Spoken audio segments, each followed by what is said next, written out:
moo fi teewal collectif Pencum Tëngéej donc ñoom nag ay ndaw lañ yoo xam ne xaaruñu dara ay gouvernement bi ba waral nag lépp loo xam ne dafay suqali seen gox moo leen tax a jóg tey ba ñu doon gën a présenter en quelques mots seen association bi lan lay doon. Voilà, merci Khadijatou. Je pense que ni tey dama fi ñëw ak ñaari tànk benn bi moom mooy teewal waa Pencum Tëngéej benn bi moom mooy teewal waa CRED le club des républicains pour le développement dirigé par notre consoeur rufisquoise qui s'appelle Nafissatou Diouf qui est en même temps journaliste votre consoeur.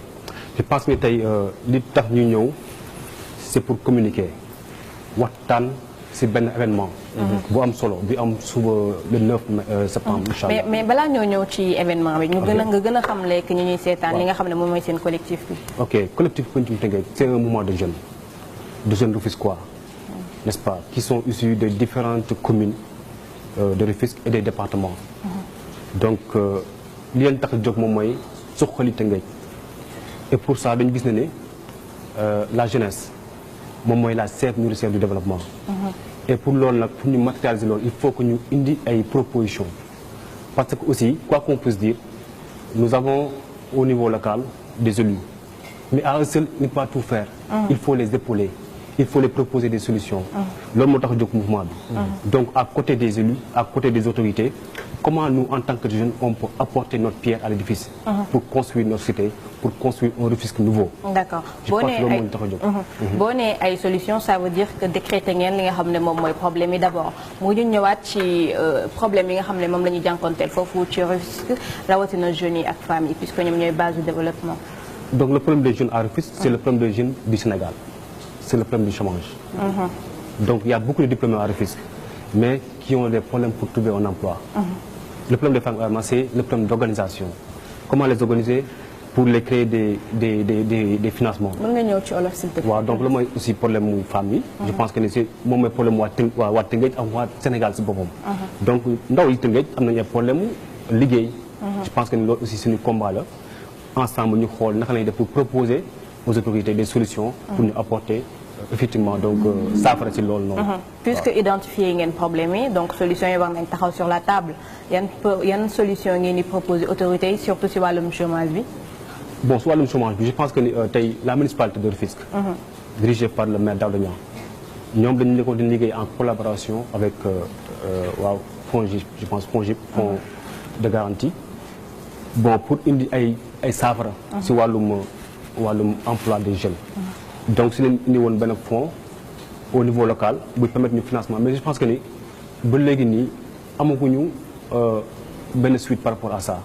Donc bu l'occasion ñu lance un appel au maire pour ñu laaj leen effectivement fan la lëkkaloo toll seen diggante ak FONGIP. Effectivement dina baax pour ñu accompagner les jeunes parce que jeunes yi am nañu ay projets. Mais comment faire pour les financer? C'est ça aussi le problème. Je pense que tey lëkkaloo boobu noonu bi am ci diggante maire bi ak FONGIP doon indi ay solutions par rapport à ce problème. Mais je pense que tey depuis bi ñu signé convention ba léegi man gis dëgg si beneen écho quoi. Donc il est temps que ñu rappeler leen effectivement que loolu baax na. Mais il faut que ñu concrétiser ce partenariat là.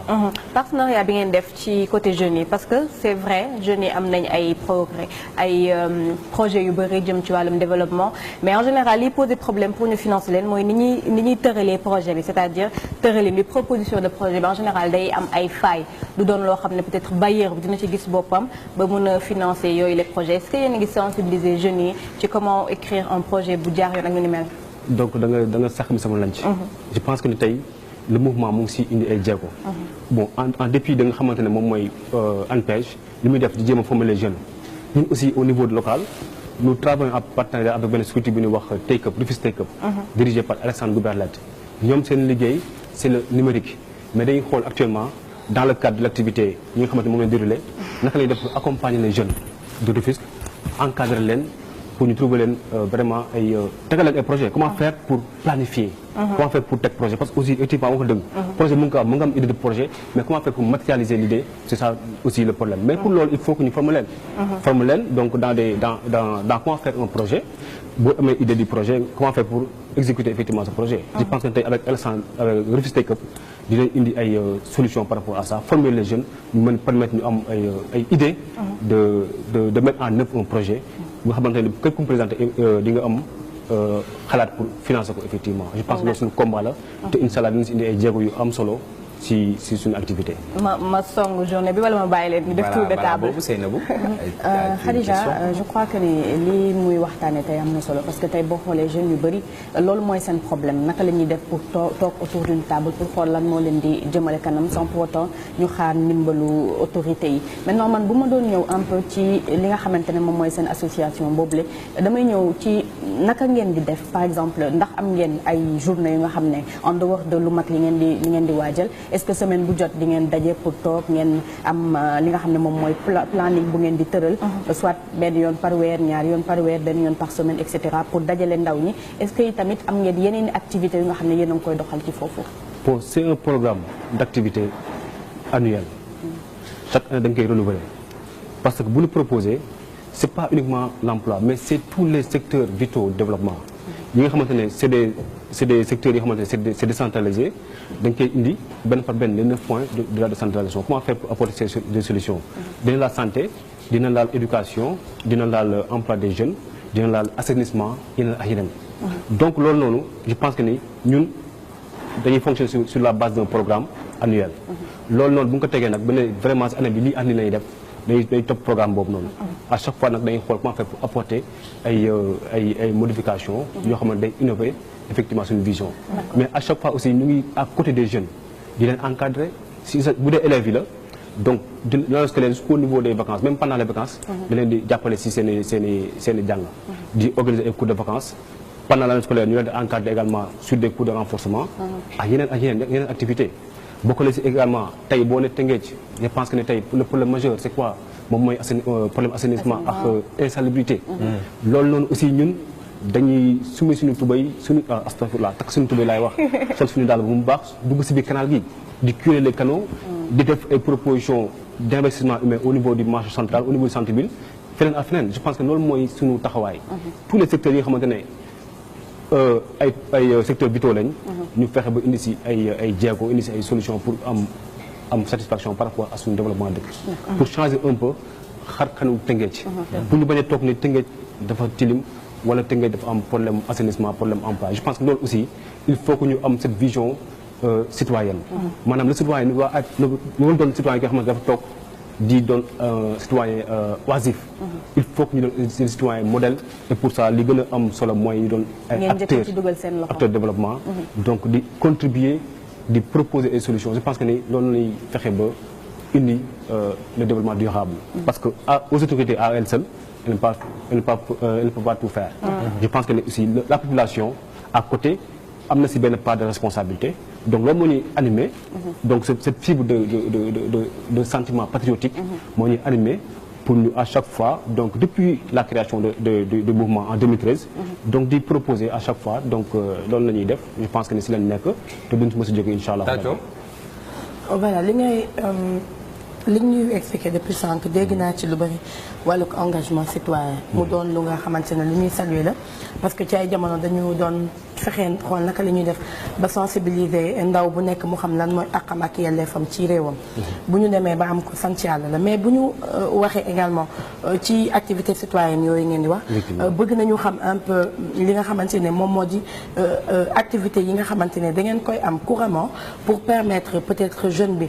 bu xëyee du toog ci taatu garab bi di naan ataaya bu xëyee du xaar ñu jox ko ndékki ak yeneen ak yeneen ak yeneen fi nga xamante ne foofu ngeen féetee di pôle bi ngeen nekkee yéen moo xam Tëngéej Diamniadio ak côté boobu ku ne xam nga ni que peut-être bëri na lu war a mën a tax ndaw ñi liggéey mais est-ce que am ngeen moyens yi nga xamante ni moom mooy mën a tax ngeen dugal seen loxo ci liggéey bi moo xam infrastructure yu fa état di def ngeen bokk ci liggéey bi wala xëy na mën a procurer wu ay suuf pour yéen a xam ci wàllu agriculture ngeen yëngu wala élevage est-ce que mën nga ñu expliquer un peu.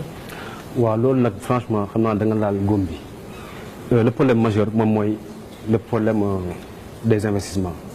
Bon effectivement il y a des projets d'État comme ay Prodac des trucs comme ça mais tey ñu bu ñuy wax. à vrai dire sentir ñu effectivement bu baax a baax loxo état si biir accompagnement des jeunes de Rufisquois dafa des quoi lu bëri bien que nag am na ay jéego mais je pense que tey li ñu gën a utile moom mooy ñu lancer un appel auprès de l'État pour mu gën a jàppale Tëngéej mu gën jàppale ndaw Tëngéej dans leur projet gën jàppale également comme ni ko waxee donc si y a des projets structurants à travers le PSE. Donc Prodac comment faire pour ñu gën a indi ces investissements au niveau surtout de la communauté rurale. Parce que aussi Rufisque am na benn zone comme effectivement zone rurale. foofu ñoo xamante ne seen métier yëpp bay lay doon mais ñooñu aussi bu leen jàppalee di leen indil ay projets structurants donc si wàllu mbay mi je pense que dina indi ay début de solution par rapport au chômage. jéem a organiser les jeunes au niveau de la communauté rurale effectivement di leen financer ay projets de développement agricole. leen moom mooy wax na ko sànq mooy problème infrastructure tey Tëngéej dañu am problème infrastructure. les jeunes surtout fi may wax yow bu démb rek bi may sensibiliser les jeunes de la culture. ku mel ni Dukapi avec son groupe dañ ne carrément ñoom dañ am problème salle de spectacle ba du jàkk. ñoom tey fu mu nekk nii boo dee artiste ndaw jóge Tëngéej. mais yéen a tànn ñu bëri am ngeen cercle Maurice Guèye am ngeen jardin. waaw d'accord ainsi de suite ainsi de suite. waaw cercle Maurice Guèye c'est je répète. am na ay régions Sénégal yu amul loolu. waaw d'accord am na région mais l'État li ñu bëgg moom mooy structure édifice public. parce que tey ñoom boo la waxee ñu ne cercle effectivement c'est un lieu public mais également privé. parce que dafa am ko moom mais état en tant que tel mais ñun am nañ benn salle de spectacle boo xamante ne moom mooy CEDEPS. mais CEDEPS waroon nañ ko mën a gën a beesalaat. donc je pense que ne tey foofu moom aussi seul espace bi nga xamante ne mën na accueillir plus de 1000 personnes. tey ils ont des problèmes donc je pense que ne tey war nañu mën a jàppale les artistes surtout les artistes yow ci du milieu. donc ils ont des problèmes d'expression. boo xam ne defeewuñ ko cercle Maurice Guèye defeewuñ ko jardin public ñu ngi ko defee ci à la sortie de Rufisque. mooy hôtel Mame Coumba Lamb. hôtel Mame Coumba Lamb ba démb am scène am pour spectacle. ba démb mu ne ma ils ont des problèmes parce que foofu c'est un peu en dehors du centre. waaw dafa enclavé ñoom li ñu souhaité moom mooy dans le centre ville am fa benn salle de spectacle. avec bon ñàkk fa parce qu'il y a beaucoup de bâtiments coloniaux qui sont abandonnés. mais loolu dafa doon ci volonté autorités yi pour ñu fexe ba réhabiliter ko parce qu'il y a de l'espace. mais comment faire pour récupérer ces bâtiments donc nga xam ne dafa fait partie de la culture de Rufisque du patrimoine culturel de Rufisque. mais loolu da ciy bokk non seulement dina permettre ñu embellir ces zones mais également mu créer de l'emploi créer également de l'espace pour permettre aux jeunes ñu mën a exprimer wu carrément. je pense que tey par exemple je rejoins un peu Thioro est-ce que yéen seen association bi ngeen tëgal est-ce que vous êtes une fois parti voir le maire de Rufisque pour lui parler des problèmes que vous voulez résoudre parce que ñoom ñoo yor autorité ñoom la nit ñi teg foofu noonu ngir ñu faj seen ay jàngoro yéen bu ngeen jógee en tant que groupe de jeunes c'est déjà bien d'avoir l'initiative mais est-ce que dem ngeen laaj leen xaalis bi Tëngéej di dugal fan la jëm te loola muy dem est-ce que mu ngi arranger askan bi est-ce que vous avez une fois eu à communiquer avec la municipalité de Rufisque. li gën a yanu maanaam sax communiquer dañoo participer ba la semaine passée lundi j'étais reçu par le maire dans le cadre de cette activité là bi nga xamante moom tey il est dit moom pare na pour accompagner l'activité mais dama ne ñun en tant que ay acteurs dama ne duñ bàyyi lépp li nga xamante ne ay xalaat la xalaat na boo ko waxee dafa war a ànd ak jëf. keroog bi ñu ñëw toogee l'équipe municipale mais dañu am benn vision pour teg benn réflexion pour inviter tous les jeunes et l'ensemble des intellectuels de Rufisque pour ñëw autour d'une table réfléchir ensemble sur des propositions. Nous serons les premiers à adhérer cette vision. Parce que dans le cadre de ce qu'on appelle les assises locales de Rufisque, moi j'y ai participé en tant que citoyen et en tant que membre du mouvement Pencum Tëngéej. Nous, en tant que ndaw, on a fait des propositions. Mais aujourd'hui, le problème mooy que les assises locales ont produit un programme de développement durable urbain à Rufisque. Mais jusqu'à présent aussi, le problème mooy da ngay réfléchir nga teg nga am c'est sûr que assises bu ñu ko appliqué woon tey Tëngéej dina am beneen xar kanam. Mais le problème mooy est-ce que effectivement ce programme sera appliqué. Kadia sax donc question safolu tuuti politicien tuuti. fala yow yow dooy def ay activité politique yooyu. non politique dafa naa Thioro moo lay dóor. mais comme da je suis un politique. elle a souri. Je suis un politique effectivement. Mais le politique qui a pour seule ambition de contribuer le politique dans le sens étymologique du terme de la politique qui est effectivement une activité sociale qui a pour vocation de participer effectivement et de façon active au développement de la cité. C'est ce que tout le monde dit. C'est ce que je fais. C'est le discours dans ce sens-là, ni un politique, je suis un politique. Au niveau de la pratique, c'est similaire. Ouais, mais il faut effectivement que ñu mën a pallier à tout ça. mën a ràññee li nga xamante ne développement ràññee aussi li politique. mais tout ce qu'on fait ñun. ça n'a rien de politique. ban parti nga bokk. kii nee na républicain j'ai pas de parti politique. Ah, républicain. Mon parti politique c'est Rufisque. Je n'ai de parti je n'ai de cœur que de Rufisque. donc Tëngéej moom tax a jóg moom a ñor. lépp li nga xamante ne mën nañu si apporter en tant que ay doomu Tëngéej développement dañ ciy taxaw ba mu jeex waaw dañ ci ba mu mën sëkk. parlant de développement balaa ñoo dugg ci journée waaw balaa ñoo dugg peut-être ci journée bi dafa wax dañoo nekk ci phase actualité boo xam ne jeunes yi dañuy frustré par rapport ak manque d'emploi ak problème yi nga xam ne soulevé nañ ko ba dañuy gis ne ni ñuy agir en général dañuy wax perte des valeurs si ñoom lay jaar parce que peut-être seen langage ak ni nga xam ne moom la ñuy fësalee seen ay maire doon na loo xam ne rafetlu wuñ ko trop ci dëkk bu mel ni Sénégal est-ce que ci loolu également yéen a ngi ciy tàggat ndaw ñi. waaw perte des valeurs man du ma ne perte des valeurs dama naan méconnaissance des valeurs. bu la neexee. léegi nag loolu dafa am ay part de responsabilité. les responsabilités sont partagées. D'abord si kër ga les parents. parce que xale bi balaa muy génn si mbedd mi si comportement sa façon de parler tout ça il doit être éduqué d'abord par qui? Par ses parents. donc aujourd'hui dama gis ne Sénégal parents yi waajur yi dañoo bàyyi seen. dañu démissionné si seen rôle boobu noonu. pourquoi? parce que dañu am peut-être excusez-moi mais dañ xaw a ragal seen doom. xaw a ragal seen i jur te loolu du yoon. il faut que ici les parents jël seen responsabilité en main seen doom bu réussir balaa muy jëriñ kenn ñoom la njëkk a jëriñ. je pense que aussi il faut que ñu delluwaat à l'éducation de base di oo xale yi si ay waxtaan d'abord au niveau du domicile wax ak ñoom yee leen ci xel je pense que loolu aussi bokk na ci. benn nag mooy boo ñëwee ba si mbedd mi nag. kooku beneen affaire la. kooku nag léegi nga dese ku nekk façon bu nekk mais ñun aussi en tant que aussi ay association dañuy sensibiliser rek on ne fait que sensibiliser. d'ailleurs on a eu à faire des débats sur la crise des valeurs. je pense que loolu wax nañ ci mais pour voir quelles sont les causes de cette méconnaissance des valeurs. également les conséquences. D'accord. et apporter éventuellement des solutions par rapport à ça je pense que loolu on en a déjà parlé. mais li am solo mooy il y a 3 sphères de l'éducation: la maison, la rue et l'école. Super. Chacun nag il voit de sa responsabilité apporter ku nekk de façon sévère sa xalaat ak sa yar ci xale yi. je pense que loolu c'est pour l'intérêt. bi gën a rëy mooy internet. internet moom dafa yàq xale yi moom. ayca donc très rapidement pour terminer li waraloon sa teewaay fii mooy da ngeen am sax laay wax benn ndaje boo xam ne yéen a ngi koy waajal ni ki ëllëg suma juumul nga ñëwaat ci moo gën a. effectivement ëllëg la dafa am sax ñaari événement. moo j'étais juste benn digression bu ndaw rek. pour souhaiter réussite également ak benn association bu ñuy wax SOS Abdoulaye Sadji. bi nga xamante ne aussi li ko tax a jóg moom mooy fexe ba Sadji le lycée Abdoulaye Sadji mën na suqalikuwaat. nekkaat fu mu nekkoon doon un lycée d'excellence. umpul kenn fu mu toll nii lycée bi dafa amoon ay problème ba nga xamante commencé woon na sax di am ay problème de sécurité. léegi nag mu am benn association bu judd foofu tuddee ko SOS Abdoulaye Sadji bi nga xamante ne day jóg pour alerter. suqaliwaat. donc je pense que tey état dégg nañu. ba commencé na tàmbali travaux yi mais demain nag foofu am na benn pèlerinage pour tous les anciens de Sadji ñu ñëw foofu au niveau du lycée ñu saytuwaat lycée bi.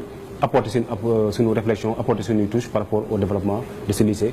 pour que effectivement ñu mën a am ay doomu Tëngéej ñu bokk ci concours général yi di jël paie. parce que ñun suñu combat mooy Tëngéej paie. paie ci lépp éducation santé sport culture. benn mooy suñu activité ce soir le soir au niveau du CNFA. centre national de formation et d'action. foofu pencum Tëngéej avec le club des républicains pour le développement. ñoo lëkkaloo pour teg benn activité bu ñuy wax vacances citoyennes. li si gën a am solo moom mooy ñu ngi ko tuddee nawetaan culturel et citoyen. pourquoi nawetaan culturel et citoyen parce que tout simplement Tëngéej depuis 2011 amul nawetaan au niveau du centre. pourquoi parce que le stade était en réfection. je pense que tey mu ngi waaj di pare mais ñun tooguñu di xaar stade pare pour ñuy occuper les jeunes. non il faut que ñu apporter des solutions alternatives et pour ça on a proposé aux ASC de mettre l'accent sur le volet culturel. moo tax ñu créer ces esprits de nawetaan culturel avec beaucoup d'activités secondaires qui sont greffées. Notamment la sensibilisation. L'année dernière, on a travaillé avec le centre ado du CEDEPS où tous les jeunes participants ont fait le dépistage du sida.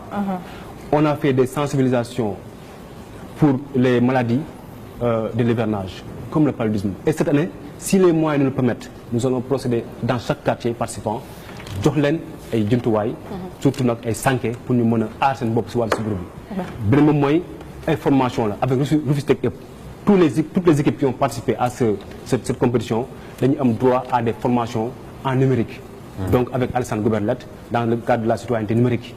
war na ko sànq internet tey il faut que ñu xool comment faire pour faire l'internet un outil d'éducation et de formation. je pense que tey si dafa doon suñuy activité doon suñuy mbébét.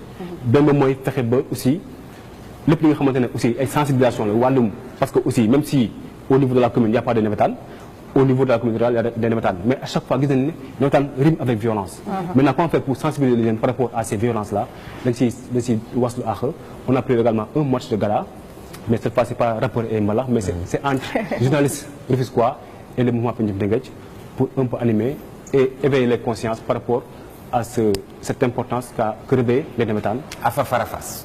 n'est-ce pas programme bi jeex na déroulé nga lépp bu la Aïssatou daggalee aussi nag yow moom bul am benn problème dinañ la ko indil ba Rufisque jox la. mais boo demee nga nuyul ma Mame Fatou aussi. moom mu ngi ci effectivement moom mu ngi si SOS Sadji suñu jigéen la xale la mais mu ngi ciy bay waaram. di nuyu également di nuyu bu baax aussi le club de République club. merci. le club tous les membres du club également ñu leen nuyu di leen wax ne vraiment kontaan nañu bu baax seen. yow ba teel sa gan nuyu Nafissatou aussi Diouf. Nafissatou Dieye ku baax la waaw. Diouf bokkul. Dieye la. non Diouf la bokkul ak Nafi Dieye. Nafissatou Diouf Dieng. Dieye la sant. bokkul ak Nafi Dieye. sama xarit la maa ko xam. waaw sa xarit bokkut ak suñu xarit peut-être donc beaucoup Badou Diack moom fa fi teewaloon collectif Pencum Tëngéej moom lañ doon dalal tey ci dose matinale donc ñu ngi lay delloowaat leen ngay Pape Sidi. jërëjëf kon Badou.